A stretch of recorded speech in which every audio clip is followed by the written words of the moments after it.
बहुत अजीज प्रिय भाइयों बहनों, शुरू उसके नाम से जिसने मुझे पैदा किया, जिसने आप सबको पैदा किया, हिंदू को भी और मुसलमान को भी, ईसाई को भी, सिख को भी, और उसे भी जो उसे नहीं मानते। ट्रेजेडी ये है उसके बाद भी उसी के नाम पर लोग आपस में मतभेद करते हैं और लड़ते हैं, और उसी एक के नाम पे बहुत से धर्म बनते चले जाते हैं। यह विषय है, टॉपिक है वेद और कुरान कितने दूर कितने पास। वेद को सनातन धर्मी हिंदू भाई खुदा का कलाम, ईश्वर की वाणी कहते हैं, ईश्वर की वाणी मानते हैं, यह आस्था है, यह अकीदा है। और कुरान को मुसलमान अल्लाह का कलाम मानते हैं। अल्लाह का कलाम अगर है तो सिर्फ मुसलमानों के लिए नहीं है, और ईश्वर की वाणी यदि वो है तो उस पर सिर्फ ब्राह्मण की बपौती नहीं होगी, सारे विश्व के, दुनिया के सारे इंसानों के लिए है। और अगर खुदा का कलाम और ईश्वर की वाणी है तो वो एक ईश्वर, एक खुदा, उसकी तरफ से उसकी जो इच्छा है और उसकी मर्जी है वो हर दौर में, हर युग में और हर काल में अलग अलग नहीं होगी। धर्म और रिलीजन में अंतर है, बहुत बहुत फर्क है। धर्म इंसान का बनाया हुआ नहीं है, इंसानों के बनाए हुए इल्म होते हैं, फिलॉसफीज होती हैं, दर्शन होते हैं, जो बहुत सी डेफिनेशंस हैं, परिभाषाएं धर्म की। मैं उनका खुलासा, सार यहां पर आपके सामने रख रहा हूं। उसका सार और खुलासा यह है बहुत सी डेफिनेशंस का, कि हम यहां इस दुनिया में अपनी इच्छा से, अपनी मर्जी से नहीं है। जिसने हमें यहां मौजूद कर दिया उसकी इच्छा को धारण करने को धर्म कहते हैं। तो जब उसकी मर्जी और उसकी ख्वाहिश, उसकी रजा और उसकी इच्छा को अपनाने और धारण करने को धर्म कहते हैं, तो फिर धर्म बहुत से नहीं हो सकते। हमारे यहां तो आपस में जब सद्भाव की बातें की जाती हैं और कोशिश करते हैं कि किसी तरीके से वो, जिसे बड़ा मशहूर है अनेकता में एकता, तो जब उसकी बातें होती हैं तो यही कहा जाता है कि सारे धर्म एक जैसे हैं, सारे धर्म मिलते जुलते हैं। ये सेंटेंस, ये वाक्य गलत है। धर्म तो बहुत से हो नहीं सकते, बहुत से दर्शन हो सकते हैं। धर्म जब से इंसान इस धरती पर है, धर्म एक ही रहा है, इसलिए कि ईश्वर एक है और उसकी इच्छा, उसने जो कुछ चाहा मानव जाति से, इंसानों से, वो एक ही रहेगा। ऐसा नहीं हो सकता कि अब से 1500 साल पहले प्रॉफिट मोहम्मद सल्लल्लाहु अलैहि वसल्लम ने लोगों को एक नया धर्म दे दिया। अगर उन्होंने कोई नया धर्म दे दिया कि उससे पहले के लोगों की मुक्ति, नजात कैसे होगी? 2000 साल पहले जीसस क्राइस्ट, यीशु मसीह, हजरत ईसा अलैहिस्सलाम ने सैल्वेशन का कोई नया रास्ता, नया मार्ग दिखा दिया, तो फिर उससे पहले के लोगों की मुक्ति कैसे होगी? ये तो जब से इस धरती पर, इस जमीन पर इंसान है, तब से उसकी इच्छा एक ही रही, तो नजात और मुक्ति का मार्ग भी एक ही रहा और धर्म भी एक ही रहा। यहां जो बहुत से मत बन गए, उनमें मतभेद इस वजह से है, इस कारण से है कि अपने अपने मूल से कटे, जो बुनियादें थी उससे कटे, और बड़े परिवर्तन आ गए, बड़ी तब्दीलियां आ गई उस मूल में, उस बुनियाद में जो ईश्वर की तरफ से समय समय पर यहां मार्गदर्शन के लिए लोगों के सामने आते रहे। मैं बहुत संक्षेप में, बहुत मुख्तसर आपके सामने, क्योंकि यहां पर अभी बात वेद और कुरान की है, वरना वो भी जो बहुत से धर्म कहलाते हैं जो अलग धर्म नहीं है, असल में इस विषय में तो वो सब भी आते, लेकिन हम यहां वेद और कुरान की बात कर रहे हैं। तो सबसे पहले मैं इस्लाम के बारे में बताना चाहूंगा कि ये जो बहुत लंबी, बहुत बड़ी भीड़ दुनिया में अपने आप को इस्लाम का मानने वाला कहती है, इस्लाम शब्द का अर्थ है शांति। दो अर्थ है, दो डिक्शनरी मीनिंग, लिटरल मीनिंग दो है, और दूसरा है संपूर्ण आत्मसमर्पण, total self submission before the will of God, कि अपनी मर्जी और अपनी इच्छा को पूरे तरीके से ईश्वर की इच्छा के प्रति समर्पित कर देना, मुकम्मल सरे तस्लीम खाम। जिसने सरे तस्लीम खाम नहीं किया, जिसने समर्पित नहीं किया अपनी इच्छाओं को, वो मुस्लिम नहीं हुआ। सरकारी रिकॉर्ड में हो सकता है, यहां जनगणना वाले उसको मुसलमान लिख सकते हैं, लेकिन ईश्वर की सूची में और उसकी फेहरिस्त के अंदर तो मुस्लिम वही निकलेंगे जिन्होंने समर्पण किया। और दूसरा अर्थ है इसका पीस, और ये दोनों हम माने हैं, ये पर्यायवाची हैं। पीस होगा तभी, पीस विद वन सेल्फ, अपने आप से शांति, अपने समाज से शांति के साथ में रहना, और अपने सृष्टा से भी युद्ध न करना। तो जब तक उस एक के आगे समर्पित नहीं होंगे, पीस होगा भी नहीं। तो इसलिए ये दो अर्थ तो इस्लाम के हैं, और जिन्होंने इसे माना उसे मुस्लिम कहेंगे। फिर हिंदू शब्द के बारे में कुछ कहना चाहूंगा, उसके बाद मैं वेद और कुरान पर आता हूं। बहुत मशहूर है यहाँ, बहुत बड़े बड़े स्कॉलर्स, बड़े रिनाउंड स्कॉलर्स, मैं उनकी इज्जत करता हूं बहुत। उनमें से डॉक्टर राधा कृष्णन है, सर मोनियर विलियम्स हैं, जिन्होंने हिंदू स्क्रिप्चर्स पर, वेदास पर और बहुत से धर्मों पर बहुत काम किया। फिलॉसफी के बड़े अच्छे जानकार, वो कहते चले आए, और उसके बाद फिर बहुत बड़े बड़े स्कॉलर्स ये कहते चले आ रहे हैं कि अफगानिस्तान की तरफ से मुस्लिम रूलर्स आए, शासक आए, उन्होंने यहां जो सिंधु नदी थी उसके इस पार के लोगों को हिंदू कहना शुरू किया, सा को हा से बदलकर, वो सिंधु का हिंदू कर दिया उन्होंने। ये डॉक्टर राधा कृष्णन ने कहा, सर मोनियर विलियम्स, मैंने दो नाम लिए, बहुत मशहूर है ये, और बहुत बड़े बड़े स्कॉलर्स ये यही सुनकर और यही पढ़कर लिखते चले आ रहे हैं लगातार। जैसे अब उसमें उन्होंने एग्जाम्पल दी, दो तीन शब्दों की, दो तीन वर्ड्स की, कि जैसे सप्ताह, उसका हफ्ता हो गया पर्शियन में, फारसी में, ऐसे सा को हा से बदल दिया तो सिंधु से हिंदू हो गया। ऐसा नहीं हुआ, बिल्कुल गलत है ये। और मैं इतनी बोल्डली ये बात इस वजह से कह रहा हूं कि गलत है कि अफगानिस्तान से जो शासक इधर आए थे, जो रूलर्स आए यहां, ये तो 500 साल पुरानी बात है, और उनकी लैंग्वेज है पर्शियन, जिसकी बात हो रही है सा को हा से बदलने की।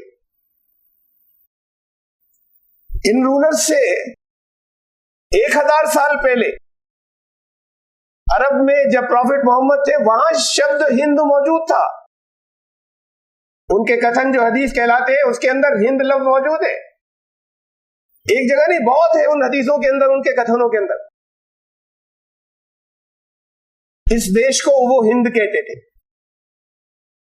आज तक जो लोग यहां से मिडिल ईस्ट जाते हैं या वहां रहने लगते हैं, कहीं अपना लेटर पैड छपवाते हैं तो अपने नाम के आगे लिखते हैं अल हिंदी,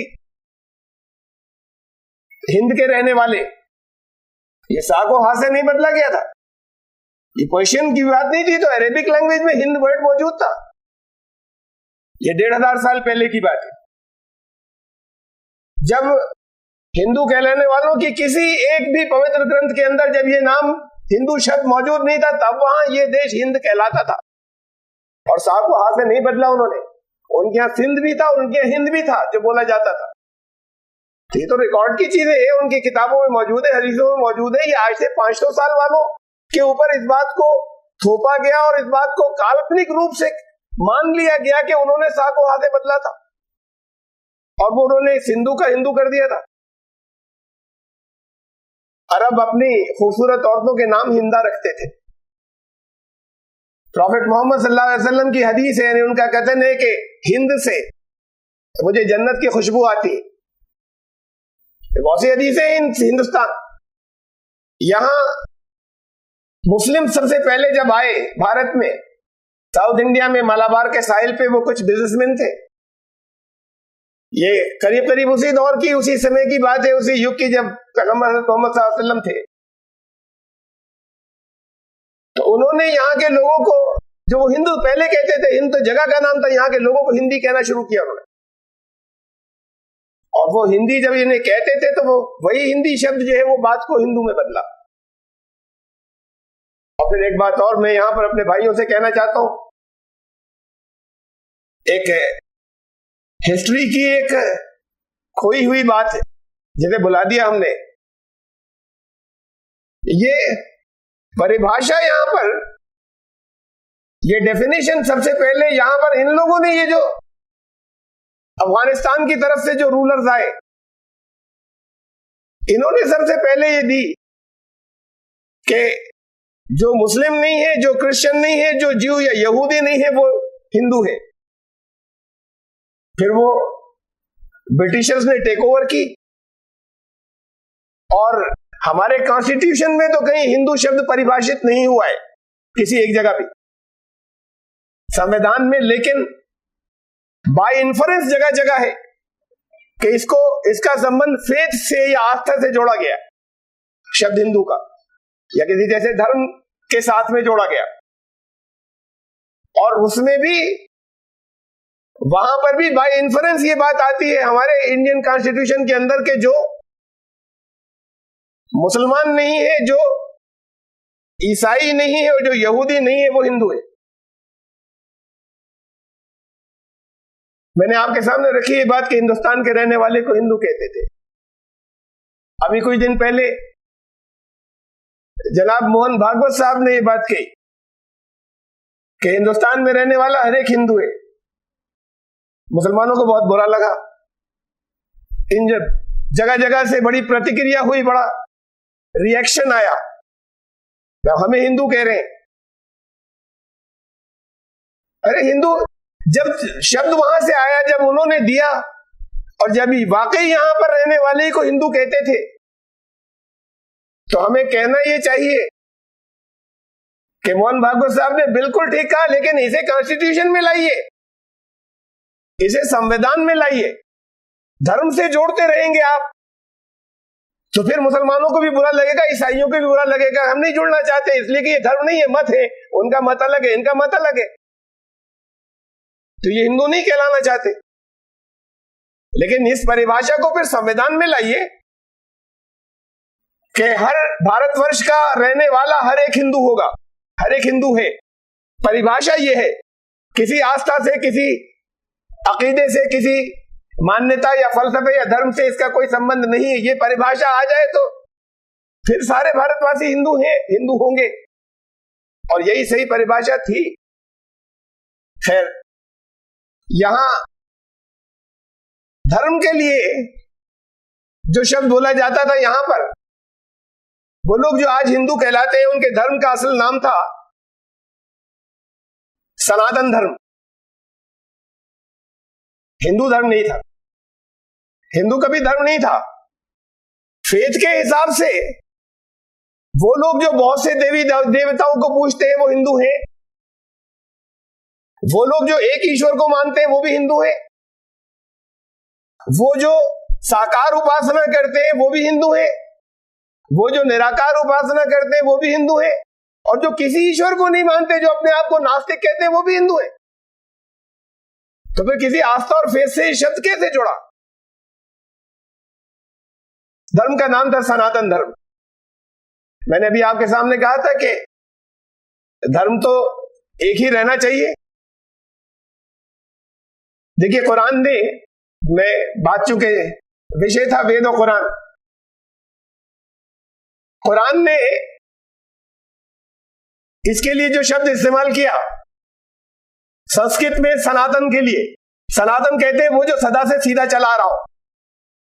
अरबी भाषा में इसके लिए वर्ड आता है कय्यिम, वो जो हमेशा से कायम हो। और संस्कृत में सनातन धर्म का एग्जैक्ट इक्विवेलेंट, बिल्कुल एक्यूरेट पर्यायवाची है दीन कय्यिम। दीन कहते हैं धर्म को, और कय्यिम का एग्जैक्ट बिल्कुल सही इक्विवेलेंट है सनातन, सदा से सीधा चला रहा। और कुरान ने कहा,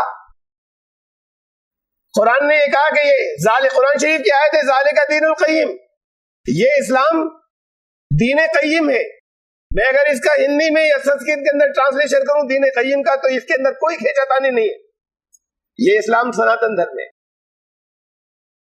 लेकिन माफ कीजिएगा, फिर बुरा लगेगा बहुत से लोगों को, वो सनातन धर्म नहीं जो उन लोगों के जीवन में नजर आता है जो आज हिंदू कहलाते हैं, और न वो इस्लाम जो उन लोगों की जिंदगी में नजर आता है जो आज मुसलमान कहलाते हैं। वो धर्म या वो दीन जो एक ईश्वर की तरफ से आया, अलग अलग भाषाओं में, अलग अलग देश में, अलग अलग भूभागों में, ज्योग्राफिकल एरियाज, लोकेशंस के अंदर, यहां उसको संस्कृत के अंदर सनातन धर्म कहा गया। कुरान ने उसे दीन कय्यिम का नाम भी नहीं बदला, कुरान ने नाम नहीं बदला धर्म का। वही है जो सबसे पहले, जो एडिशन सबसे पहले आया था वहां सनातन धर्म कहा गया था। ये लैंग्वेज बदली और भाषा बदली और कहा कि ये दीन कय्यिम है। कुरान शरीफ की आयत है, ज़ालिका दीनुल कय्यिम वलाकिन्न अक्सर नास ला यअलमून, ये दीन कय्यिम है, लेकिन मेजॉरिटी ऑफ पीपल, अक्सर लोग ये बात जानते नहीं। ये तो नाम की बात हुई कि नाम भी नहीं बदला इसका। और सिर्फ मैं कंपैरिजन के लिए और तुलना के लिए यहां पर एक वेद मंत्र रख रहा हूं, ऋग्वेद का 3रे मंडल का 29वां सूक्त और 3रा मंत्र। इसमें कहा गया, ये मैं अनुवाद पढ़ रहा हूं, ऊर्ध्व मुख वाली अरणी के ऊपर नीचे मुख वाली अरणी को रखो, तो तत्काल गर्भ वाली अरणी ने कामनाओं की वर्षा करने वाली अग्नि को प्रकट किया। अग्नि एक बड़ा गूढ़ विषय है, वेदों का मुख्य विषय है। अग्नि की खोज की बड़ी ताकीद है कि अग्नि क्या है, और वेद ने कहा कि अग्नि का राज खुलेगा जब जो ऊपर के मुख वाली अरणी है उसको नीचे के मुख वाली अरणी के ऊपर रखोगे। अरणी कहते हैं मशाल को, और मशाल सूचक है ज्ञान का, इल्म का। यह अलंकृत भाषा में कहा गया था कि जो सबसे बाद में आने वाला ज्ञान है और मिसाल है और इल्म है, उसकी रोशनी के अंदर जब सबसे पहली मशाल थी उसको नीचे रखोगा। मतलब यह था कि इसकी रोशनी के अंदर उसको खोजोगे और देखोगे तो अग्नि का राज खुलेगा। यह ताकीद वेदों के अंदर थी, कुरान की तरफ रेफर किया था। और कुरान शरीफ की एक आयत सुन लीजिए, बहुत छोटे से 3 शब्द है बस। सूरा नंबर 26 आयत नंबर 196, इन्नहु लफी ज़ुबुरुल अव्वलीन, बेशक ये कुरान ज़ुबुरुल अव्वलीन में है। और फिर ज़ुबुरुल अव्वलीन का भी अनुवाद सुन लीजिए, ट्रांसलेशन। ज़ुबुर प्लूरल है, बहुवचन, उसका एक वचन है, सिंगुलर है जबूर। ये जबूर का प्लूरल है ज़ुबुर। जबूर का अर्थ है ग्रंथ, स्क्रिप्चर, सहीफा। तो ज़ुबुर का अर्थ हुआ सहाइफ, स्क्रिप्चर्स। हम हिंदी में कहें तो ग्रंथों, यानी बहुत से होंगे, कलेक्शन हो गए।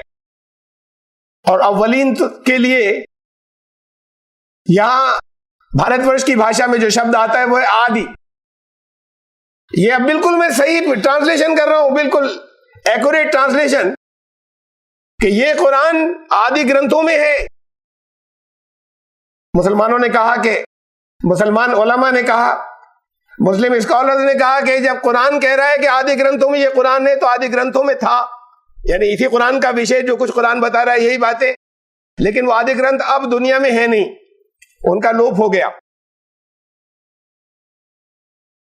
उन्होंने कम से कम भारत के जो मुस्लिम स्कॉलर्स थे, ये दूरियों की बातें हैं, आपस में कितना एक दूसरे के साथ में संबंध नहीं रहा, संपर्क नहीं रहा।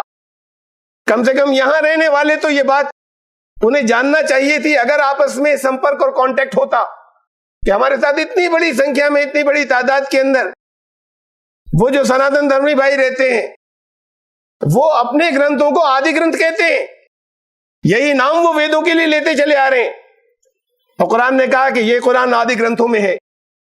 वेद ने रेफर किया कि तुम उसकी रोशनी में, जब जो बाद में ज्ञान आया है उसकी रोशनी में जब पहले ज्ञान की रिसर्च करोगे, मंथन कहते हैं, रिसर्च मंथन भी सूचक है रिसर्च का।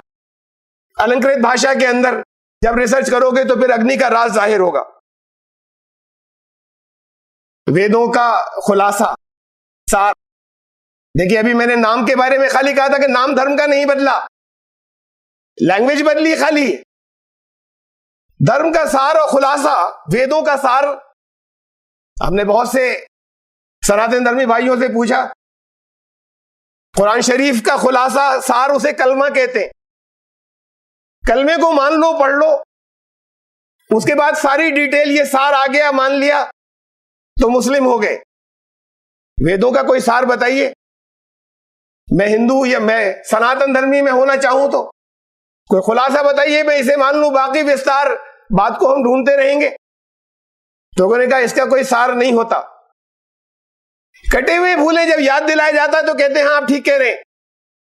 इसके सार का नाम, टाइटल, इसे ब्रह्मसूत्र कहते थे, वेदों का सार कहलाता था ब्रह्मसूत्र।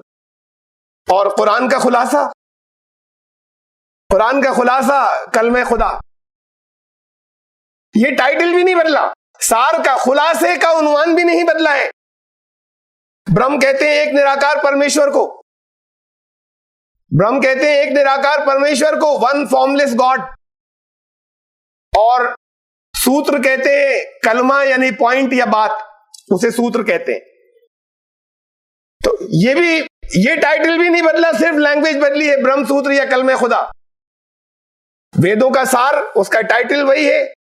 कुरान का खुलासा, ये दोनों उन्वान भी एक ही है। ये टाइटल एक है तो विस्तार और उसकी अभी, लेकिन ये सार है क्या, जैसे ब्रह्मसूत्र कह रहे हैं या जिसे कलमे खुदा कह रहे हैं। ये ब्रह्मसूत्र है, एकम ब्रह्म द्वितीय नास्ते नेह ना नास्ते किंचन। वो ब्रह्म एक है, द्वितीय नास्ते दूसरा नहीं है, नेह नहीं है, ना नहीं है, नास्ते नहीं है, किंचन जरा सा भी नाम मात्र भी कोई और नहीं है। और ये कलमा, जिसका मुख्य भाग जो पहली लाइन ला इलाहा इल्लल्लाह, अब मोहम्मद रसूलुल्लाह का मतलब है कि अल्लाह के रसूल थे, वो खुद खुदा नहीं थे, ईश्वर नहीं थे, और उन्होंने ये पैगाम पहुंचाया ला इलाहा इल्लल्लाह, एक ईश्वर के सिवा कोई दूसरा उपासनीय नहीं है। तो ये इनका नाम नहीं बदला, इनका टाइटल नहीं बदला, और ये ब्रह्मसूत्र और कलमा, ये भी दोनों एक ही अर्थ, समानार्थक हैं। तो अगर खुलासा एक है और सार एक है, तो विस्तार में लोग क्यों नहीं गए और देखा क्यों नहीं? और विस्तार के ऊपर इतना आपस में मतभेद क्यों हुए, और ये अलग अलग धर्म क्यों कहलाने लगे? मैंने जैसे पहले कहा कि अलग अलग धर्म कहलाने इसलिए लगे कि मूल से कटे अपने। मुसलमान बहुत बड़ी संख्या में जो यहां मौजूद है वो कुरान के धर्म पर नहीं है, बहुत सी चीजें हैं, यहां पर इसकी तफसील में जाने का मौका नहीं है। और जो सनातन धर्मी है वो वेद के धर्म पर नहीं है। वो तो इतना कट गए, मुसलमानों के घर कुरान शरीफ होता है, उनमें से बहुत से उसे अरबी भाषा में पढ़ना जानते हैं, सब नहीं जानते, लेकिन बस अरबी भाषा में पढ़ना जानते हैं। ओवरवेलमिंग मेजॉरिटी उसका अर्थ नहीं जानती। जब अर्थ नहीं जानती तो वो भी कटने के बराबर है। और वेदों के जानने वाले, क्योंकि ज्यादा प्राचीन है ना, तो वो इतना कटे कि अब करोड़ों वो लोग जो आज यहां पर हिंदू कहलाते हैं, यानी सनातन धर्मी, वो दुनिया में आते हैं और चले जाते हैं, और उन्होंने वेदों की जिंदगी में एक दफा जीवन में दर्शन भी नहीं किए होते, देखे भी नहीं होते, और कहते हैं हम सनातन धर्मी हैं। ये कटने की जो स्थिति है मूल से, ये है ये है एक मूल कारण इस बात का कि हमने धर्म को अलग अलग समझा। प्राचीन काल में सबसे पहले यहां पर, और बड़ी अजीब बात है कि मुसलमानों की परंपराओं में कुरान शरीफ की कमेंट्रीज और तफसीरों के अंदर एक जगह नहीं, बड़ी जगह जगह बहुत सी आयतों की कमेंट्री के अंदर ये हमें ट्रेडिशंस मिलती हैं, ये परंपराएं मिलती हैं, ये हदीसें मिलती हैं कि दुनिया में सबसे पहले इंसान, और सबसे पहले इंसान थे वही सबसे पहले प्रॉफिट या नबी थे, ईशदूत थे। स्वर्गलोक से उनका आगमन हुआ तो इस धरती पे हुआ जो भारतवर्ष कहलाती है, वो यहां पर उतरे। मुसलमानों से मैं सवाल करता हूं जगह जगह कि पैगंबर हजरत मोहम्मद सल्लल्लाहु अलैहि वसल्लम को आप अंतिम ईशदूत कहते हैं। ये शब्द अंतिम जब साथ में लगाते हैं तो कोई पहला भी होगा, कुछ बीच में भी होंगे, संस्थापक तो नहीं हुए, वो बानी तो नहीं हुए, फाउंडर नहीं हुए, जो अंतिम है वो फाउंडर नहीं होगा। तो इस्लाम का कि जब ये आखिरी पैगंबर थे तो इस्लाम का पहला नबी कौन था? सिंपल सा जवाब है, एक बड़ी तादाद जानती है इस बात को, कहते हैं हजरत आदम, एडम। हजरत आदम, उसे अंग्रेजी के अंदर बाइबल में उनके लिए एडम आया है, और लोग समझते हैं सिर्फ बाइबल में आया, भविष्य पुराण में भी शब्द है, मूल संस्कृत में आदम है। आदम इस्लामी परंपराओं या मुसलमानों की परंपराओं के अनुसार इस देश की धरती पर आए, जब स्वर्गलोक से उनका आगमन हुआ, जब जन्नत से जब उनको उतारा गया तो हिंदुस्तान की सरजमीन पर उतारा गया। मानवता यहां से शुरू हुई, और सिर्फ मानवता शुरू नहीं हुई, जब इस्लाम के पहले नबी और पहले पैगंबर थे तो इस्लाम यहां से शुरू हुआ। भारतीय मूल का धर्म है, ये एक सीरीज है, ये एक श्रृंखला है जिसके अंदर बहुत से नबी आए, बहुत से ईशदूत आए, बहुत से पैगंबर आए, और जिसके आखिरी ईशदूत या आखिरी पैगंबर हजरत मोहम्मद सल्लल्लाहु अलैहि वसल्लम थे, जो अरब देश में आए। वो देश, वो धर्म जो इस देश की धरती से शुरू हुआ। आदम पहले नबी, उनका नाम, उनके नाम का मूल या मादा जिसे हम कहते हैं वो अरबी भाषा में नहीं मिलता। आदम का लोग फिर ढूंढा गया और तलाश किया गया कि फिर ये कौन सी भाषा का शब्द है, जहां के रहने वाला है वहां की भाषा में, वहां की जबान में उसका नाम होगा, तो कौन सी भाषा का फिर ये शब्द है। देखा गया इससे पहले हिब्रू में, इब्रानी जबान में, इब्रानी भाषा में भी इसका मूल नहीं मिलता। इससे पीछे देखा नहीं गया। संस्कृत में आदि कहते हैं पहले को, सबसे पहला, और जब नाउन होता है तो उसके अंदर मां, बिंदी एक एक्स्ट्रा मां की आवाज देती है, आदिम माने सबसे पहला। ये उच्चारण या प्रोनाउंसिएशन का फर्क है जो हर 200 किलोमीटर के ऊपर, हर 100 किलोमीटर पर बदल जाता है। एडम, आदम, आदिम, नाम भी यहीं की जबान में, उसका मूल भी यहीं पर मिलता है। ये पहले नबी थे और पहले पैगंबर थे। ये एक सीरीज है जो चली आ रही है, जिसका अंत यहां पर हुआ। मैंने आपसे ब्रह्मसूत्र कलमे के बारे में बताया। उपासना पद्धति, तरीका इबादत, सिर्फ इतना ही नहीं कि धर्म का नाम एक है, धर्म के सार खुलासे का नाम एक है। वो सार और खुलासा ब्रह्मसूत्र, वो भी ब्रह्मसूत्र और कलमा दोनों हम माने हैं। सिर्फ इतने ही नहीं, उपासना पद्धति के अंदर कहते हैं ये अलग है, इनकी पूजाएं उनकी पूजाएं अलग है। जो कुछ अलग है उस पर तो, उस विषय पे तो बात की जाए या करनी चाहिए कि क्यों अलग है और कहां किससे क्या गलती हुई या क्या चूक हुई। लेकिन एक हिस्सा मैं सिर्फ एक झलक यहां पर बताना चाहता हूं और दिखाना चाहता हूं। यह आसन जिसे आप देख रहे हैं इसे साष्टांग कहते हैं। ये साष्टांग, अब हमारे यहां पर भारतवर्ष के अंदर दांडवत प्रणाम को साष्टांग कहने लगे। वो दांडवत प्रणाम साष्टांग नहीं होता। साष्टांग शब्द 3 शब्दों से मिलकर बना है। उनकी संधि है 3 शब्दों की, स अष्ट अंग, इनका मुरक्कब है। स माने सहित, अष्ट 8 और अंग parts of the body, with 8 parts of the body, जिसके अंदर शरीर के 8 अंग भाग ले वो आसन। ये आसन, ये इसके अंदर शरीर के 8 अंग भाग लेते हैं। 2 पंजे पांव के, 2 घुटने 4, 2 हाथ 6, 1 नाक और 1 माथा। साष्टांग आसन, वो जो दंडवत प्रणाम है उसमें शरीर के 20 अंग लगते हैं, वो आसन अलग है जो उसको आज साष्टांग लोग कहने लग गए। अष्टांगों सहित ये आसन है, इसे नमाज का सजदा कहते हैं। ये साष्टांग उत्तम आसन माना जाता है भारतवर्ष की परंपरा के अंदर। और सजदे के लिए कुरान शरीफ के अंदर आए थे, मैं उसका अनुवाद और ट्रांसलेशन सिर्फ यहां पर कह रहा हूं। सजदा करो मेरे करीब आ जा, यानी बहुत उसके बहुत सान्निध्य और बहुत कुर्बत और बहुत सामीप में उसके ईश्वर के बहुत करीब जाने के, और उसके लिए सबसे अच्छा आसन जो है वो सजदे का आसन, ये साष्टांग का आसन यहां पे सबसे अच्छा आसन माना जाता था। और फिर गीता का एक श्लोक भी सुन लीजिए, जहां योगी के बारे में 6ठे अध्याय के बारे में बहुत वो सिलसिला शुरू हुआ 10वें श्लोक से कि योगी योग कैसे करे। और योग कहते हैं जुड़ने को, और जुड़ना भी रिलीजियस टर्मिनोलॉजी में उससे जुड़ना।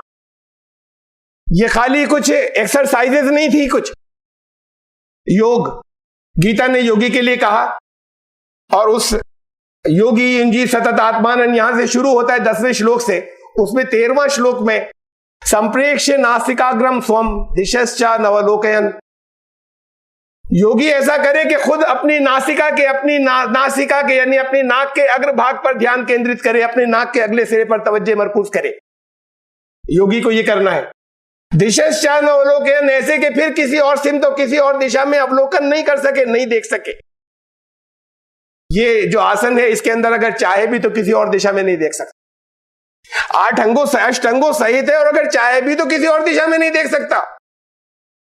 ये साष्टांग आसन था, और गीता ने कहा था किसी और दिशा में नहीं देखना है, योगी को ऐसे करना है और सारा ध्यान केंद्रित करना है नासिका नाक के अग्रभाग के ऊपर। योगी को ऐसे ध्यान करना है, यानी उसकी उपासना, उसकी बंदगी ऐसे करनी है। हमारे यहां बड़ी पुरानी एक बात चली आ रही है, ईश्वर तो निराकार है, तो सब मानते हैं, इस पे कोई मतभेद कहीं नहीं। हाँ, उसकी पूजा उपासना के अंदर क्या हम साकार माध्यम ले सकते हैं या नहीं ले सकते, अगर कोई मतभेद है तो इस पर है कि हम माध्यम कोई रखें या न रखें। जो लोग माध्यम का प्रयोग करते हैं वो साकार उपासना करते हैं, जो माध्यम को नहीं लेते वो निराकार उपासना करते हैं। तो ये जो साकार उपासना करते हैं वो भी कहते हैं ईश्वर निराकार है, लेकिन वो कहते हैं कि हम इसकी पूजा नहीं करते, जो जिसे तुम समझ रहे हो कि हम इनकी पूजा करते हैं। हम असल में उसी की पूजा कर रहे हैं, इसको खाली माध्यम बना रहे हैं ध्यान केंद्रित करने का। मैं ध्यान आकर्षण करना चाहता हूं, तवज्जो दिलाना चाहता हूं गीता के इस श्लोक की तरफ योगी के लिए, कि यहां ध्यान केंद्रित करे अपनी नासिका के अग्रभाग पर और किसी और दिशा में नहीं देखे, तब योग होगा। तो फिर ध्यान केंद्रित करने के लिए भी बाहर का माध्यम कहां आया? ध्यान तो यहां केंद्रित करना था, अब बाहर के माध्यम तो खत्म हो गए। हर उस जगह देखा जा रहा है या ध्यान केंद्रित कहा जा रहा है जहां नहीं कहा गया था, और जहां कहा गया था उसे छोड़ा जा रहा है। ये ध्यान केंद्रित करने के लिए यहां क्यों कहा था? इसलिए कि सबसे पहला जरिया भोजन का या जिंदगी बाकी रहने का वो नासिका के जरिए श्वास से, खाने और पीने के, खाए और पिए बगैर ज्यादा दिन जिंदा रह सकता है, कुछ पल जिंदा नहीं रह सकता अगर श्वास सांस रुक जाए। और बड़ी साइंटिफिक लैंग्वेज है संस्कृत, इसमें जो वी लगाते हैं वो बहुत गूढ़ अर्थ के लिए आता है एक दूसरे, जैसे ज्ञान के आगे विज्ञान, ज्ञान और बड़ा गहराई का ज्ञान उसके आगे वो विज्ञान है। श्वास सांस, एक सांस जाता है फिर वापस आता है दूसरा सांस, तब विश्वास आता है। इस विश्वास को ईमान कहते हैं कि इस सांस से हमें पालना है, अपनी कमाई नहीं है किसी की, जिस दिन चाहेगा इसे रोक देगा। ये यहां से विश्वास शुरू होता है, ईमान शुरू होता है कि जिंदगी उसकी दी हुई है। ये श्वास का धन्यवाद अर्पित करने को, शुक्रिया अदा करने को विश्वास कहते थे। और इसलिए कहा था कि ध्यान यहां पर केंद्रित करना कि जब कोई भी कलाकार, अगर जब हम किसी कला की प्रशंसा करते हैं, किसी फन की तारीफ करते हैं, तो असल में कलाकार की प्रशंसा और फनकार की तारीफ होती है। जब देवकृत मूर्ति की, ये ईश्वर की बनाई हुई यहां पर पूरे संसार के अंदर, ब्रह्मांड के अंदर माटी नारी मिट्टी के मूर्तियां, ये जीवित मूर्तियां, ये उसकी बनाई हुई, जब इस पर गौर करेंगे तो फिर इनका सृष्टा याद आएगा और उसकी फिर असल तारीफ होगी। इसलिए माध्यम बनाने को कहा गया था कि अपनी नाक के अगले सिरे के ऊपर ध्यान केंद्रित करना और किसी और दिशा में नहीं देखना। ये मैंने सिर्फ एक आसन के बारे में आपको बताया, उपासना पद्धति के, और इसके और मैं आगे चल रहा हूं। बहुत जगह जगह इस बात के लिए बहुत बड़े बड़े शिविर लगते हैं, बड़ी मोटी मोटी उनकी फीस होती है, जहां पर शांति के नुस्खे बांटे जाते हैं कि पीस कैसे आ जाए, शांति कैसे आ जाए।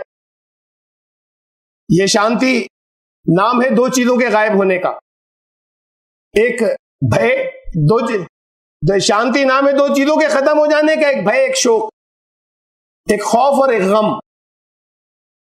ये खौफ जो चीज है, भय, ये बाहर से आता है, ये अंदर नहीं होता। कोई फ्यूचर इवेंट, कोई बाहर को भविष्य में कुछ होने अभी हुआ नहीं है, उसका एप्रीहेंशन, कहीं ये घटना ना घट जाए, कहीं वो हमला ना कर दे, कहीं वो कोई साजिश नहीं कर दे, कहीं यहां छापा ना पड़ जाए, कहीं वो खफा नहीं हो जाए, अब डर रहे हैं। ये डर बाहर से आता है, अंदर से नहीं आता। और डर की बेसिस होती है फ्यूचर में ऐसा इवेंट जो अभी नहीं हुआ, जिसकी वजह से इंसान के अंदर, ये इंसान में डर आता है। और दूसरी चीज शोक और गम। ये गम जो है, ये इंटरनल डिसइक्विलिब्रियम ऑफ साइकी, हमारी जो मानसिकता है उसका संतुलन बिगड़ता है तो गम पैदा होता है, अंदर से घुटन की कैफियत पैदा होती है।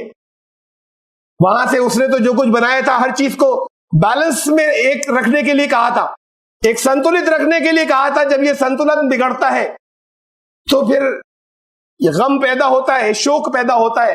ये दोनों चीजें इंसान को तोड़ देती है। आज दुनिया में कोई ऐसा नहीं है, बहुत कम लोग हो सकते हैं कि जिन्हें भय नहीं है, शोक नहीं है, या अंदर से अपने कुछ वो चीज पैदा होती है कि जो असंतुलित, जिसने इक्विलिब्रियम किया है, और या फ्यूचर के वो इवेंट जो अभी नहीं घटे, उनसे डरकर अपने आप को खत्म करते चले जा रहे हैं। फिर इसकी वजह से डिप्रेशन होता है, इसकी वजह से एंजाइटी होती है, इसकी वजह से सकारात्मक जितनी योग्यताएं और सलाहियतें वो खत्म होती हैं, इसकी वजह से टूटते चले जा रहे हैं सारे लोग। ये शांति जो है वो नाम सिर्फ इन दो चीजों का है कि ये दो चीजें खत्म हो जाए तो शांति आ जाएगी। मैं एक सिर्फ छोटी सी मिसाल रख रहा हूं आपके सामने। अगर किसी वीराने जंगल में आप जा रहे हो, दूर तक सन्नाटा, रात का वक्त, कोई आबादी दूर तक नहीं है, घुप अंधेरा, इतना अंधेरा कि अपना हाथ भी नजर नहीं आता। ऐसे सन्नाटे में जब रात का वक्त हो तो अच्छे अच्छे दिल वालों को डर लगने लगता है। डरने की चीजें अलग अलग होती हैं। कुछ लोग भूत प्रेत से डरते हैं, नहीं डरते, नहीं मानते भूत प्रेत को, जंगली जानवरों से डरते, डाकुओं से डरते हैं। लेकिन ऐसे माहौल में जब दूर तक कोई इंसान नहीं हो, घना जंगल हो और घुप अंधेरी रात हो, तो डर लगता है। इस वातावरण में, इस माहौल में अगर एक बच्चा भी साथ में हो तो डर कम हो जाता है। बच्चा तो लायबिलिटी है, बच्चा तो असहाय है। जिस चीज से डर रहे हैं, अगर वो सचमुच आ जाए तो खुद बचे या बच्चे को बचाएं। अगर बच्चा नहीं होता तो बचने का चांस, संभावना ज्यादा होती। लेकिन ह्यूमन साइकी है, यह मानसिकता है कि साथ से डर कम होता है, चाहे वो बच्चा हो। छत पे रात को जाते हुए डर रहे, बच्चे को साथ में ले लिया। आमतौर से लेडीज ज्यादा डरती हैं, एक बच्चे को साथ में ले गई ऊपर तो अब डर नहीं लग रहा, यह डर कम हो गया। बच्चा क्या करेगा? लेकिन ये साइकी हो, यह मानसिकता है। अगर एक बच्चे के साथ से डर कम हो जाता है तो उसका साथ अगर आप ले लें, जो सर्वशक्तिमान है, जो सारे ब्रह्मांड का मालिक है, तो जिंदगी में डर नहीं बचेगा। ये बहुत बड़ा नुस्खा है। साथ तो है, सब कहते हैं, सब सीना ठोक के कहते हैं हमारा ईमान है, विश्वास है कि साथ में, यहां भी साथ में, एकांत में, अकेले में भी साथ में, हिंदू भी ये कहते हैं, ईसाई भी कहते हैं हमारे साथ है हर समय। साथ का एहसास नहीं है, साथ का आभास नहीं है। ये एहसास और आभास क्या होता है? उसी जंगल और उस वीराने के अंदर जिसके बारे में मैंने अभी कहा, वहां अगर ये कह दिया जाए, पहले से यकीन दिला दिया जाए कि डरना नहीं, गार्ड्स चल रहे हैं बुश झाड़ियों के अंदर तुम्हें कवर किए हुए, और गार्ड्स भेजे ही नहीं गए, लेकिन गुजरने वाला ये समझ रहा है कि गार्ड्स चल रहे हैं तो डर नहीं लगता। गार्ड्स भेजे गए, बताया नहीं गया, वो समझ रहा है अकेला जा रहा हूं तो डरता है। गार्ड्स मौजूद हैं, कोई खतरा आएगा तो बचा लेंगे, उसे नहीं मालूम, जब नहीं मालूम तो डर लग रहा है। और चाहे गार्ड्स नहीं भेजे गए, अगर वो समझ रहा था कि चल रहे हैं तो डर नहीं लगता। ये एहसास साथ का होना असल में तो डर ये कम करता है गार्ड्स थे या नहीं थे। जबान से कहते हैं लोग कि वो साथ में है, हर जगह है। अगर साथ का एहसास होता, साथ का आभास होता तो डर नहीं लगता। ये वो जगह है जहां से शांति शुरू होती है कि साथ ले लें उसे। इस साथ लेने के लिए समर्पण और सबमिशन जरूरी होता है। और मैं यही आसन जो भी आपने देखा, जो नमाज का सजदा, उसमें एक छोटी सी बात मैं नमाज के बारे में कहना चाहता हूं कि ये अरबी भाषा का शब्द नहीं है। अरबी में सलात कहते हैं इसे, नमाज नहीं कहते। कुरान शरीफ में नहीं आया कहीं ये लफ्ज। भारतीय मुसलमान सारे इसे नमाज कहते हैं। पूछा गया कि ये कहां से आ गया? ये अरबी में तो सलात है, अजान होती है, हय्या अला सलात, आओ सलात के लिए। तो नमाज कहां से आया? लोगों ने कहा पर्शियन से आया, फारसी से। फारसी में भी इस शब्द की मूल धातु नहीं है। वहां भी फारसी में जैसे संस्कृत में मूल धातु होती है, ऐसे फारसी में माध्य होते हैं जिनसे शब्द बनते हैं। फारसी में नम कहते हैं गीले को, उससे नमाज का कोई अर्थ नहीं बनता। कपड़े नम हो गए, नहीं कपड़े गीले हो गए, नमाज का उससे कोई अर्थ नहीं बनता। दुनिया के अंदर सिर्फ एक लैंग्वेज, एक भाषा है जहां इसका मूल मिलता है। नमक कहते हैं सर झुकाने को संस्कृत भाषा के अंदर, और वेदों में अजा कहा गया उसे जिसने दूसरों को जन्म दिया, खुद उसको किसी ने जन्म दिया जो अजन्मा है, उसको अजा कहा गया है। नमा और अजा की संधि से नमाज बना था, जो फारसी में नमाज हुआ, तो पर्शियन के अंदर आ गया। अजन्मे को नमन, उसके आगे सर झुकाना। तो मैं इस नमाज के बारे में, ये जो वो जो यहां पर भारतीय मूल के लोगों ने, और सिर्फ यहां पर नहीं, ये मुसलमान यहां के हो, चाहे पाकिस्तान के हो, चाहे बांग्लादेश के हो, चाहे इंडोनेशिया के हो, चाहे मलेशिया के हो, चाहे कंबोडिया के हो, चाहे वो थाईलैंड के हो, और चाहे इस तरह अफगानिस्तान के हो, ईरान के, वो सारा हिस्सा जिसके बारे में ये परंपराएं चली आ रही है कि ये विशाल भारत था कभी, उन सब जगहों पे शब्द सलात नहीं बोला जाता, वहां शब्द नमाज बोला जाता है। इस नमाज के अंदर ये जो आसन साष्टांग या सजदा होता है, ये तो सजदा हुआ, ये सबसे ज्यादा वो अवस्था है कि जहां पर अपना माथा भी टेक दिया, अपने आप को समर्पित कर दिया। लेकिन ये भी खाली सिर्फ एक रीति या रस्म या कर्मकांड न रह जाए। पैगंबर हजरत मोहम्मद सल्लल्लाहु अलैहि वसल्लम ने कहा था कि नमाज ऐसे पढ़ना या बंदगी ऐसे करना या इबादत ऐसे करना, कान्ना का तरा, जैसे कि तुम उसे देख रहे हो, ईश्वर को। और उसके बाद कहा अगर तुम नहीं देख सको या नहीं देख सकते, इसका मतलब ये कि उसको देखना, यही समस्या थी जो पहले कभी आई थी प्राचीन काल में। इसलिए कि कहा तो यहां पर भी ये गया था, वेद ने कहा था यजुर्वेद नतस्य प्रतिमा अस्ति यस्य नाम महादेशा, उसकी कोई प्रतिमा ईश्वर की नहीं है। लेकिन यहां पर समाधान पुराने ऋषियों ने ये दिया कभी किसी काल में कि वो तो निराकार है, लेकिन जब ध्यान केंद्रित करोगे तो कोई ना कोई आकार आएगा ना। आप करके देखिए तवज्जो मरकूज के, मैं मुसलमानों से कह रहा हूं कि पैगंबर हज़रत मोहम्मद सल्लल्लाहु अलैहि वसल्लम ने कहा था कि ये ध्यान करना, ये तवज्जो मरकूज करना कि गोया कि तुम उसे देख रहे हो। आप जब देखने का कोई तसव्वुर करेंगे, कल्पना करेंगे, इसे मेडिटेशन कहते हैं। जब देखने का ध्यान करेंगे तो कोई ना कोई तो आकार आएगा, चाहे आंख नाक कान ना आए। जब कोई आकार आया तो फिर वो निराकार बचा नहीं। तो उन्होंने कहा तुम नहीं कर सकोगे। अब उन्होंने बताया कि तुम्हें क्या करना है। एक समाधान यहां पर दिया गया था कि किसी बिंदु के ऊपर पहले तुम्हें प्रैक्टिस करनी है ध्यान करने की। वो बिंदु कभी पत्थर बनी थी, कभी उसके फिर चित्रण हुआ था। उन्होंने, पैगंबर ने समाधान दिया। वो समाधान मैं सबके सामने रखना चाहता हूं, हिंदू भाइयों की, खाली सनातन धर्मी भाइयों के सामने भी, खास तौर से विशेष रूप में मुसलमानों के सामने, इसलिए कि वो ये नहीं करते। नमाज खाली कुछ पाठ है और खाली कुछ आसन है, उसके बाद चले आए, नमाज तो शुरू भी नहीं हुई थी, नमाज खत्म हो गई। जब ये कहा था कि यहां से शुरू करना है कि तुम उसे देख रहे हो, या कम से कम ये, फिर उसके आगे की बात कही कि शुरू फिर यहां से करना, कि ये ध्यान केंद्रित करना, इस पर तवज्जो मरकूज करना कि वो तुम्हें देख रहा है, वो तुम्हारे साथ है। इस ध्यान से नमाज शुरू होनी थी, इस ध्यान से उपासनाएं, फिर हर पूजा हर तरह की इस ध्यान से शुरू होनी थी कि वो आपके साथ है, वो देख रहा है। ये सुबह करना था, ये दोपहर को करना था, ये तीसरे पैर में करना था, ये शाम को करना था, ये रात को, अगले दिन फिर, अगले दिन फिर, अगले दिन फिर। आप बाइक चलाते हैं तो प्रैक्टिस हो जाती है। शुरू में तो ऐसा होता है कि सोचते हैं कि ये बच्चा जा रहा है तो आगे से निकालूं या पीछे से, और जब प्रैक्टिस हो गई तो बड़ी स्पीड के साथ में जा रहे हैं, झुकाई देके, चाहे आगे से निकाला, चाहे पीछे से, चाहे ब्रेक्स लगाए और चाहे स्पीड और बढ़ाई, बिल्कुल सही डिसीजन लेते हुए चले गए। सोच रहे थे घर के बारे में। कॉन्शियस माइंड जो था, जो चेतन था, वो तो यहां पर था ही नहीं सड़क के ऊपर। सोच रहे थे घर के बारे में, और इसको यहां पर बिल्कुल सही करते हुए चले कैसे गए? अभ्यास और प्रैक्टिस से ये होता है कि उस सिचुएशन के बहुत से पैकेट सबकॉन्शियस माइंड के अंदर स्टोर हो जाते हैं, और डायरेक्ट वहां से ऑर्डर आता है, और चेतन को और कॉन्शियस माइंड को उसका पता नहीं चलता। ये अभ्यास से होता है। तो फिर नमाज का अभ्यास भी हो जाना चाहिए। अगर वो ध्यान और वो मेडिटेशन किया था, तब ईश्वर हमारे साथ में है, यहां मौजूद है और हमें देख रहा है। यहां मैं इस वक्त मैं उसके सामने हूं।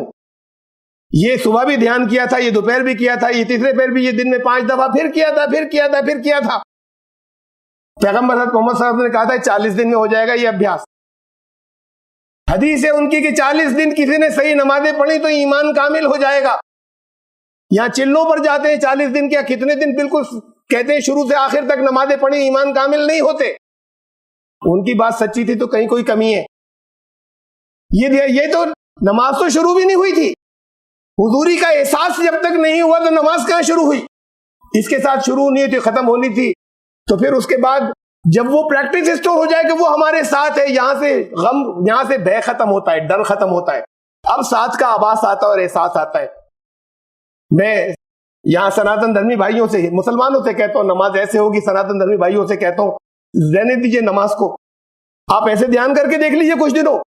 मुझे मिले हैं मेरे साथ के बहुत अच्छे जानने वाले दोस्त, उन्होंने कहा हम 12 साल से, हम 16 साल से ये मेडिटेशन कर रहे हैं। कहा कि कहाँ कुछ अनुभूतियां होती नहीं होती हैं, किसी स्टेज पर पहुंचे। तो अभी क्या, अभी तो 12-14 साल हुए ना। अरे जिंदगी गुजर जाएगी, 12-14 साल की बात नहीं, 2 महीने की बात है, 40 दिन की बात है। करके देखिए 40 दिन के बाद आपको अनुभूतियां होती हैं या नहीं होती हैं, साथ का एहसास होता है नहीं होता है। और साथ का एहसास हुआ, डर गया, और फिर वो इंटरनल इक्विलिब्रियम, ये गम खत्म हुआ, वहां से शांति आती है। हमने क्या किया है कि हमने अपनी जिंदगी के अंदर बहुत से गोल्स मुकर्रर कर दिए, बड़े टारगेट्स, ये भी करना, ये भी करना, ये तमन्नाएं हैं सारी, उन सबको अचीव नहीं कर सकते। तो उनकी डायरेक्शन अलग है, इधर जोर लगाते हैं तो इससे दूर हो जाते हैं, इसलिए शांति आती है। वो जो एक है जिसके हाथ में ये सारी चीजें उस एक से जुड़ जाए तो ये सारी चीजें कंट्रोल में आ जाती हैं, फिर वो खत्म हो जाती है शांति, फिर वो गम भी अंदर का खत्म हो जाता है। वो जो इंटरनल इक्विलिब्रियम जो खत्म हुआ था, वो भी दोबारा, उसका संतुलन दोबारा स्थापित हो जाता है और कायम हो जाता है। मैं, लोग नाम लेते हैं बहुत, ये नाम बहुत आता है सब, ये मादियत बहुत हो गई है, भौतिकता बहुत आ गई है, आध्यात्मिकता, रूहानियत होनी चाहिए, स्पिरिचुअलिज्म। रूहानियत शब्द बना रूह से, स्पिरिचुअलिज्म स्पिरिट से। स्पिरिट क्या है? आत्मा। यहां पर हमारे यहां लोगों ने आत्मा और परमात्मा को मिला दिया, और परमात्मा और परमेश्वर को मिला दिया। परमात्मा क्या है? परम आत्मा, पहली आत्मा। आत्मा को उसने, परमेश्वर ने बनाया है। परमात्मा सृष्टि है, परम आत्मा पहली रूह है अव्वल, पहली आत्मा। वो खुद आत्मा नहीं है, वो तो परे इस बात से कि आप उसे जान सकें, उसको परिभाषित कर सकें और समझ सकें, वो आत्मा नहीं। आत्माओं का तो वो सृष्टा है। परम आत्मा जो पहली रूह, जहां से सब कुछ शुरू हुआ, वहां से रूहानियत शुरू होती है। अभी इतना भी नहीं जानते, ये वेद के एक मंत्र का नासदीय सूक्त कहलाता है, 129वां सूक्त ऋग्वेद का, 10वें मंडल का 129वां सूक्त पूरा जो है ये नासदीय सूक्त कहलाता है। उसके 4 मंत्रों का यह अनुवाद है, तर्जुमा है। जब ब्रह्म ने सर्वप्रथम सृष्टि रचना की इच्छा की, उसकी इच्छा से सर्वप्रथम बीज का प्राकट्य हुआ, और उसी एक ने जब पहला जो बीज जो जाहिर हुआ था, वो उसकी इच्छा शक्ति से हुआ था, उसके अपने वजूद से नहीं हुआ था, उसके कुव्वत इरादी से हुआ था, और उसने उसको विचार करके उसे अप्रकट वस्तु की उत्पत्ति कल्पित की और इस प्रकार आदि सृष्टि की उत्पत्ति हुई। रूहानियत तो अभी तो रूह को या उसे नहीं समझा तो रूहानियत कहां से आएगी। लेकिन मैं फिर बहुत गहरा हो जाएगी बात, आगे निकल जाएगी, मैं उसे फिर समेट रहा हूं। देखिए ये सनातन धर्म और इस्लाम के अंदर, यहां हमारे यहां कहा जाता है ये 3 मार्ग बताए जाते हैं, ये मुक्ति के जो 3 मार्ग बताए जाते हैं, यहां पर हमारे यहां कहा जाता है या तो भक्ति मार्ग ले लो, या ज्ञान मार्ग ले लो, या कर्म मार्ग ले लो। इस्लाम ने क्या कहा? जैसे भक्ति को क्या कहते हैं? सबमिशन। और ज्ञान क्या चीज है? Divine guidance. कर्म क्या चीज है? हम जो कुछ करते हैं, डीड्स। समझ में आ रहा है कुछ मुसलमानों के यहां पर बैठे हुए क्या चाहिए? ये तीनों चीजें। सबमिशन क्या है? तौहीद, एकेश्वरवाद, टोटल उसी के आगे झुक जाना, ये है भक्ति, डिवाइन गाइडेंस। ये रिसालत कहते हैं इसे इस्लामी अकायद में। ये ज्ञान मार्ग, ज्ञान तो ईश्वर से मिलता है, उसकी स्रोत, उसका सोर्स ईश्वर है। डिवाइन गाइडेंस, ज्ञान मार्ग वहां से जो आता है, इसे यहां पर अकीदे रिसालत कहते हैं इस्लाम में। और कर्म मार्ग, हर कर्म का एक फल होता है, वो फल मिलेगा। हर अमल का एक नतीजा मुरत्तब होता है, वो नतीजा भुगतना होगा, इसको आखिरत कहते हैं। ये जो यहां पर कहा गया था कि या ज्ञान मार्ग पकड़ लो, या भक्ति मार्ग पकड़ लो, या कर्म मार्ग पकड़ लो, इस्लाम ने इन तीनों का मिलाकर एक बैलेंस और संतुलन दिया कि नहीं, ये तीनों लेने होंगे, एक को भी नहीं छोड़ा जा सकता। तौहीद और रिसालत और आखिरत, ये समझने की बात सिर्फ इतनी सी है कि हम समझ लें तौहीद है क्या, सबमिशन है क्या, डिवाइन गाइडेंस है क्या, खाली नाम रह गए, और आखिरत है क्या, या परलोक क्या है।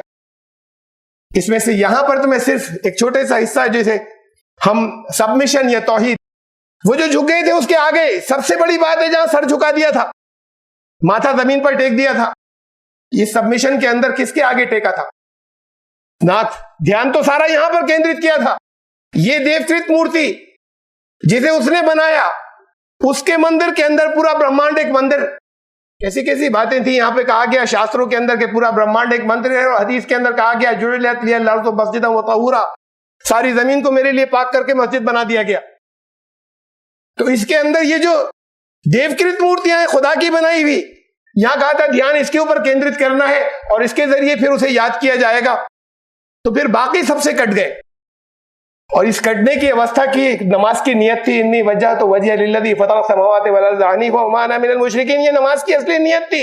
इसके बगैर नमाज शुरू नहीं होती।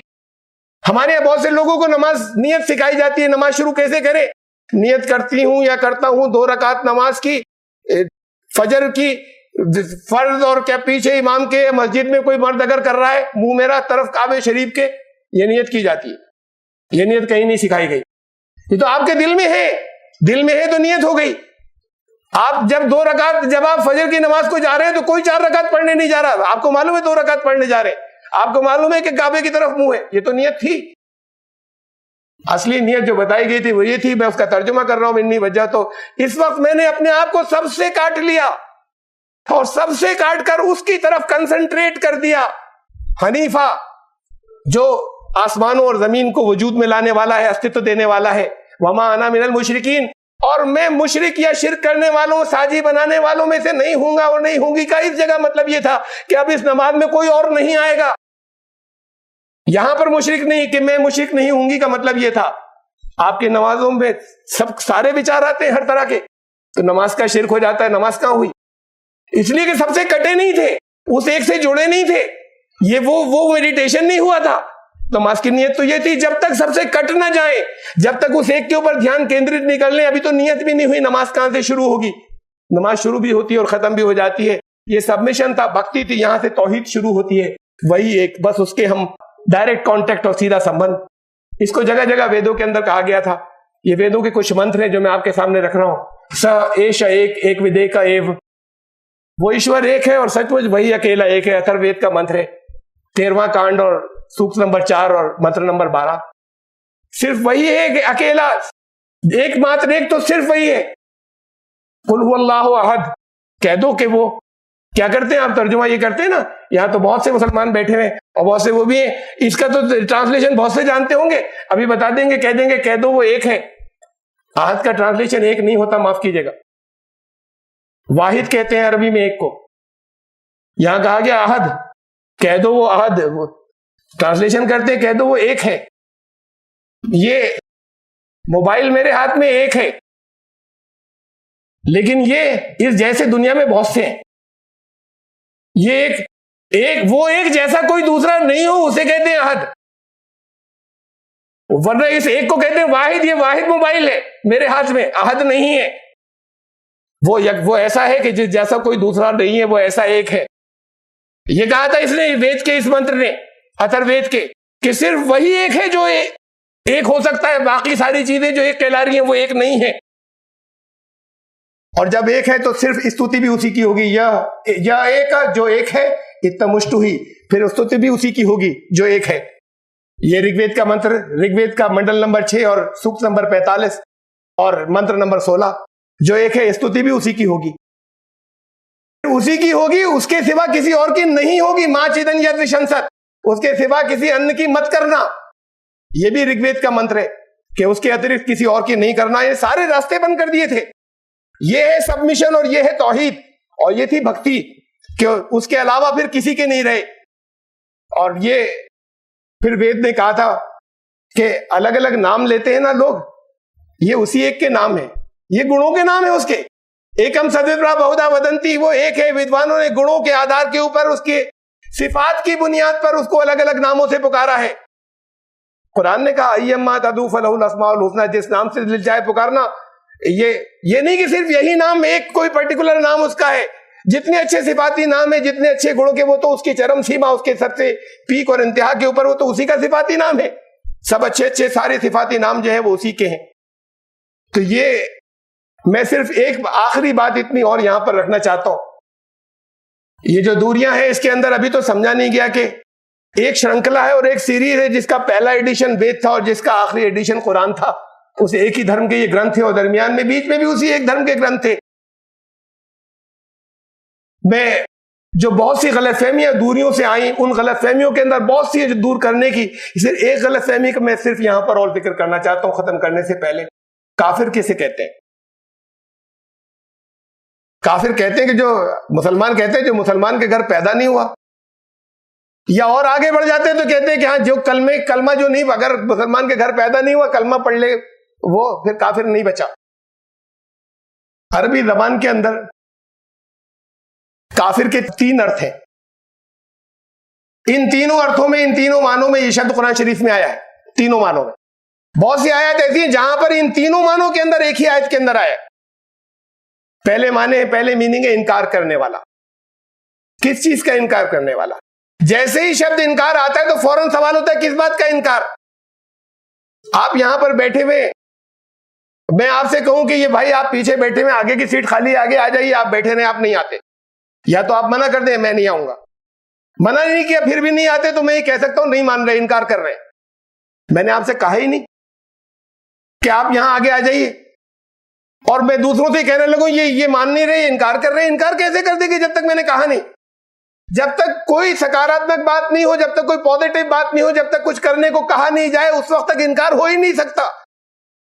मैं उन लोगों को जो दूसरों, किसी को भी जब जो काफिर कहते हैं, मैं उनसे सवाल करना चाहता हूं, आपने बताया, आपने समझाया, आप कहते हैं कि ये पीस है, आप कहते हैं ये अमन है, आप कहते हैं ये शांति है।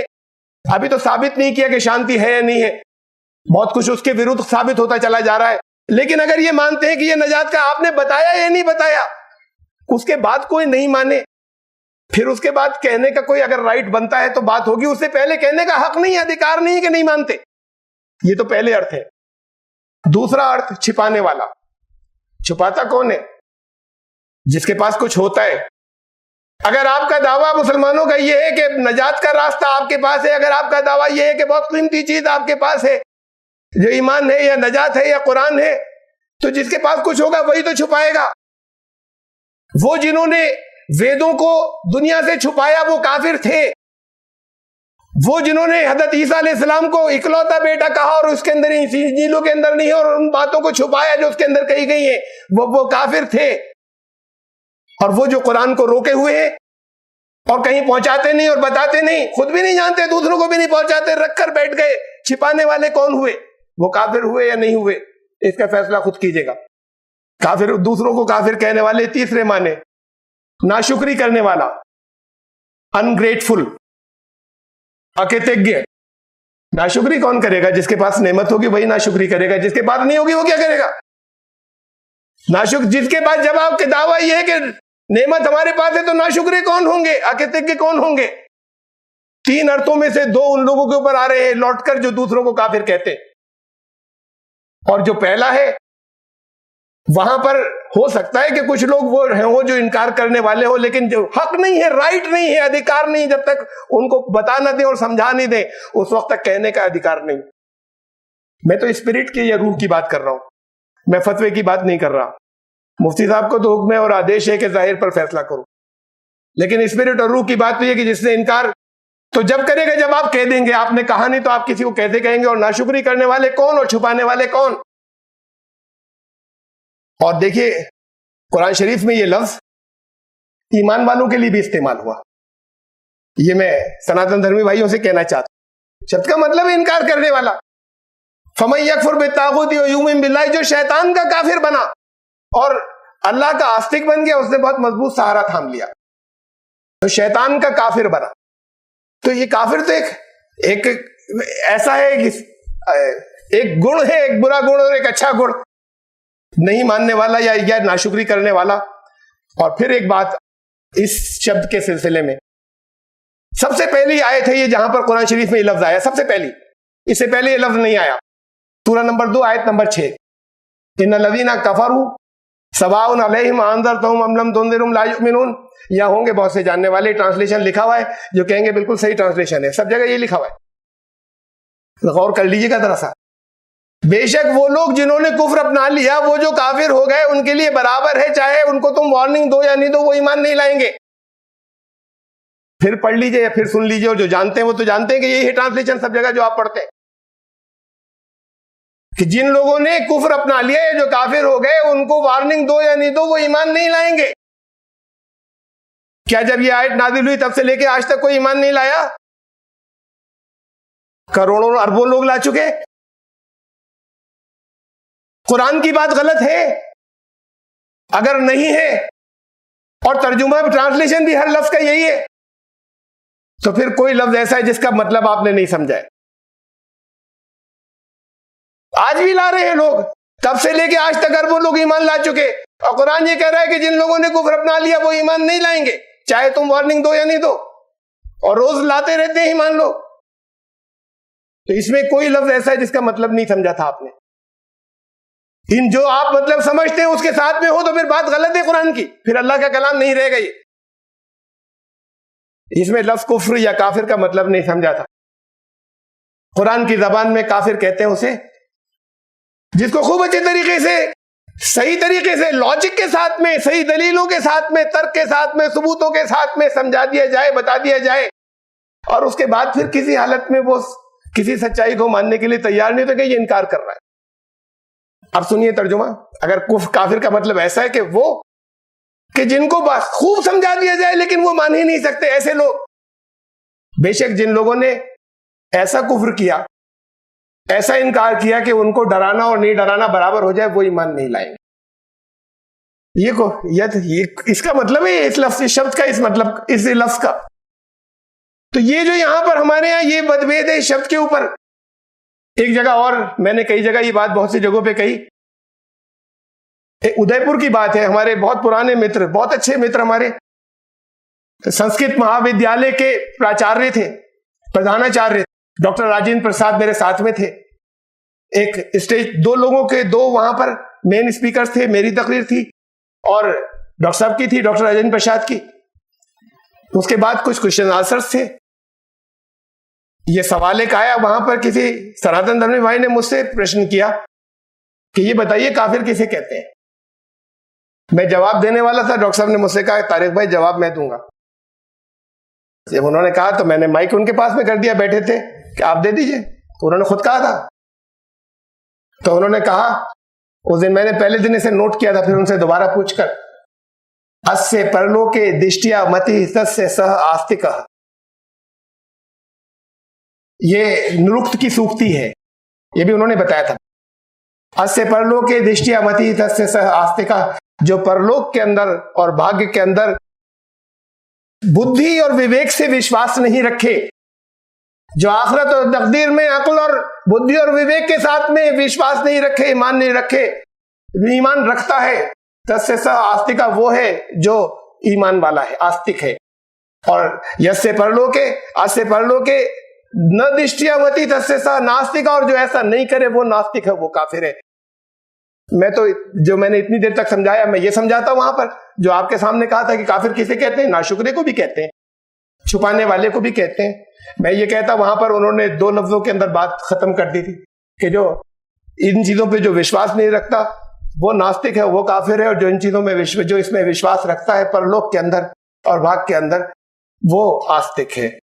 तो मैंने यहां पर एक बहुत वाइड स्प्रेड एक गलतफहमी है, वो शब्द जो कितनी ही दफा आया और जिसका अर्थ मुसलमान नहीं जानते जो कुरान शरीफ पढ़ने वाले हैं, उसके बारे में मुझे जरूर, मेरा दिल चाहा था कि मैं बताऊं, इसलिए कि बड़ी नफरतें पैदा कर रहा है।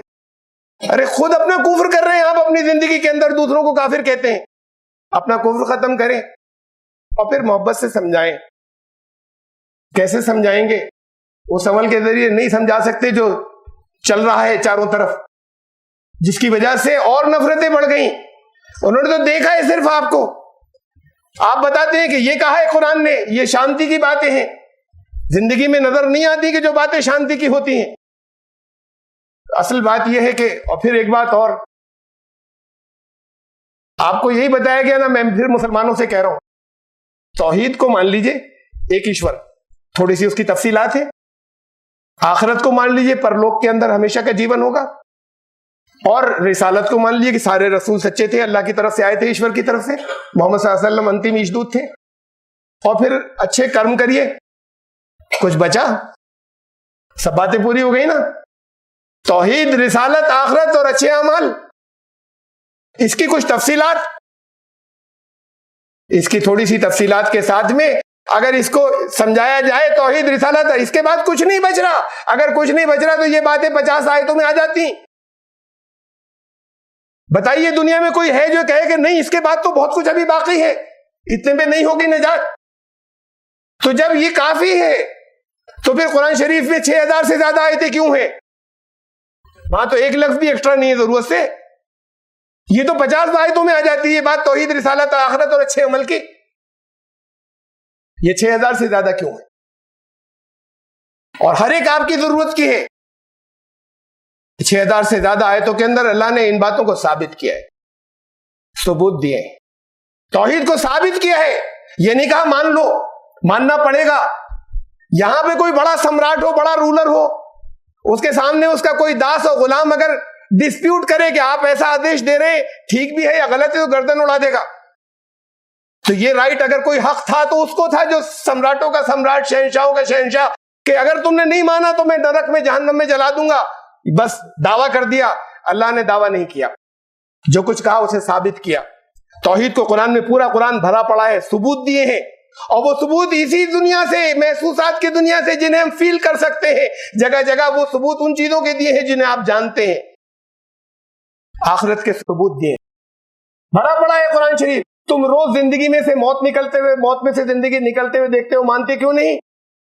अरे तुम ये समझते हो हम हड्डियों को जमा नहीं कर पाएंगे? अल्लाह नजमा इज़ाम बला कादिरिन अला नसबिया बनाना। तुम्हारे छोटे ये इतने से अंगूठे, इतना से जो तुम्हारे फिंगरप्रिंट्स हैं, 7 अरब लोगों के एक दूसरे से डिफरेंट हैं, ये अगर हम इतनी कारीगरी कर सकते हैं, हड्डियां इकट्ठी नहीं कर पाएंगे? आखिरत के सबूत भरे पड़े और रिसालत के सबूत भरे पड़े। इनसे पूछो कि तुम्हारे दरमियान एक उम्र गुजारी है, कभी झूठ बोला था? अब झूठा समझते हो या अब झूठ बोलेंगे? रिसालत के सबूत भरे पड़े। ये साबित किया है, पिछली तारीखें जितनी गिनाई है वो साबित किया है कि जिन्होंने नहीं माना देखो नुकसान उठाया। ये तौहीद, रिसालत, ये सबूत दिए हैं। बाकी सारे 6000 से ज्यादा आयतें ऐसी हैं। अल्लाह ने तो साबित किया, दावा करने किसी को हक था तो उसको था, उसने खाली दावा नहीं किया, साबित किया। आप खाली दावा करेंगे? आपको भी समझाना होगा, पूरी दलीलों के साथ में समझाना होगा कि ये ठीक है, और ठीक होगा तो समझा पाएंगे, ठीक नहीं होगा तो नहीं समझा पाएंगे।